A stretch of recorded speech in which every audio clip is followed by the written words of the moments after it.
Hey there. Subscribe to my channel. And also press this bell icon. So you never miss any new update. ایک بار حضرت موسیٰ علیہ نبینا علیہ السلام کا دور تھا، بارش نہیں ہو رہی تھی۔ حضرت موسیٰ علیہ السلام کی قوم نے یہ فیصلہ کیا کہ ایک میدان میں چلتے ہیں اور جا کر مل کر دعا کرتے ہیں۔ نماز استسقاء کہا جاتا ہے اس کو، بارش کے لیے دعا کی جاتی ہے۔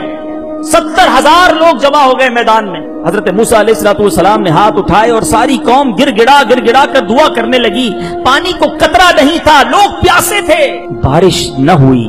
بارش تو کیا ہونی تھی اور دھوپ نکل آئی۔ اللہ کے نبی ہیں، موسیٰ کلیم اللہ ہیں۔ اللہ سے عرض کرتے مولا وجہ کیا ہے؟ ہم سب 70,000 مل کر دعا کر رہے ہیں، مولا بارش نہیں ہو رہی۔ ارشاد ہوتا ہے اے موسیٰ تمہارے درمیان ایک ایسا بندہ بھی موجود ہے جو 40 سال سے میری نافرمانی کر رہا ہے، ہر روز مجھے ناراض کر رہا ہے۔ اے موسیٰ جب تک وہ بندہ نہیں نکلے گا بارش نہیں ہونی۔ حضرت موسیٰ نے کہا یا اللہ مجمع بہت بڑا ہے، میری آواز ان تک کیسے پہنچے گی؟ اللہ نے فرمایا اے موسیٰ تمہارا کام آواز دینا ہے، پہنچانا ہمارا کام ہے۔ حضرت موسیٰ کھڑے ہو گئے۔ آپ نے کہا اے وہ شخص جو 40 سال سے رب کی نافرمانی کر رہا ہے، ہمارے مجمع سے نکل جا، تیری وجہ سے ہم پر آج بارش نہیں ہو رہی۔ اب وہ گناہگار شخص گھبرا گیا، اس نے دائیں دیکھا، اس نے بائیں دیکھا، وہ سوچنے لگا شاید کوئی اور کھڑا ہو جائے گا، کوئی نکل جائے گا، کوئی نہیں نکلا، کوئی کھڑا نہیں ہوا۔ وہ سمجھ گیا کہ بات میری ہو رہی، کیونکہ اس کو تو معلوم تھا نا کہ میں 40 سال سے اللہ کو ناراض کر رہا ہوں۔ اب اس نے کہا اگر آج میں کھڑا ہو گیا تو سارے مجمع کو پتا چل جائے گا کہ میں ہی وہ شخص ہوں جو 40 سال سے اللہ کی نافرمانی کر رہا ہوں۔ اب سنو اس بندے نے کیا کیا۔ توبہ کتنی آسان ہے، اللہ کو توبہ کتنی پسند ہے، غور سے سنو۔ اس نے چادر میں اپنا منہ ڈالا اور اللہ سے کہتا یا اللہ آج بچا لے، اے اللہ آج اگر میں کھڑا ہو گیا تو سب کو پتا چل جائے گا کہ میں ہی وہ گناہگار ہوں جو تجھے 40 سال سے ناراض کر رہا ہے۔ اے اللہ آج رسوا ہو جاؤں گا، آج ذلیل ہو جاؤں گا، مالک تجھ سے وعدہ کرتا ہوں آج کے بعد تیری نافرمانی نہیں کروں گا، مگر اللہ آج بچا لے، آج ذلیل ہونے سے بچا لے۔ دل سے پکارا اپنے مالک کو مولا آج بچا لے۔ اچانک بادل آنا شروع ہو جاتے ہیں اور موسلا دھار بارش ہونا شروع ہو جاتی ہے۔ حضرت موسیٰ نے عرض کی مولا بارش کیسے ہو گئی؟ ابھی تک تو وہ بندہ نکلا ہی نہیں، یا اللہ کوئی ہمارے مجمع سے باہر نہیں نکلا۔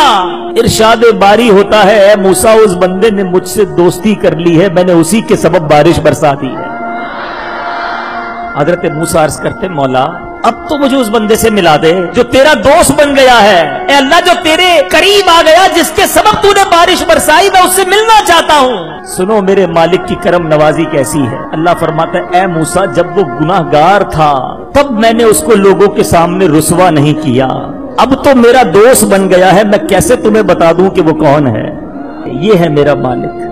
کتنے گناہ میں نے اور آپ نے کیے، ذرا سوچو اگر میرے جرم لوگوں کو پتا چل جائیں، میری اصلیت، ہمارے اندر جو خباثتیں اور برائیاں ہیں اگر وہ لوگوں کو پتا چل جائیں، ہمیں کوئی قریب بٹھانے کو تیار نہ ہو، مگر وہ کیسا قریب ہے، عیب چھپا رہا ہے، عزت بڑھا رہا ہے، مگر ہم ہیں جو اسی کو ناراض کرتے چلے جا رہے ہیں۔ کہ جو بھی ہم اچھے برے اعمال کر رہے ہیں قیامت کے دن اللہ کے حضور حاضر ہوں گے ہم، اور ایک ایک عمل نامہ اعمال میں تولا جائے گا۔ زمین بھی گواہی دے گی، اپنے اعضائے بدنیاں گواہی بھی دیں گے، فرشتے بھی گواہی دیں گے، اور نامہ اعمال میں بھی لکھا ہوگا آدمی کی نیکیوں اور گناہوں کے 4 گواہ ہوں گے، لیکن اگر کسی نے گناہ کے بعد توبہ کی اللہ 4 گواہیاں مٹا ڈالے گا، نامہ اعمال سے بھی حذف کر دیا جائے گا، فرشتوں کی یادداشت سے بھی ختم ہو جائے گا، جس زمین پہ جرم کیا وہ زمین بھی بھول جائے گی، اور اعضائے بدنیاں سے بھی محو کر دیا جائے گا۔ تو گناہ کے بعد سچی توبہ انسان کو ایسے کر دیتی ہے جیسے ابھی ماں کے پیٹ سے جنم لیا ہو۔ اس ویڈیو کو شیئر ضرور کیجئے، ہو سکتا ہے آپ کے ایک شیئر سے یہ بات کسی کے دل میں اتر جائے۔ جزاک اللہ۔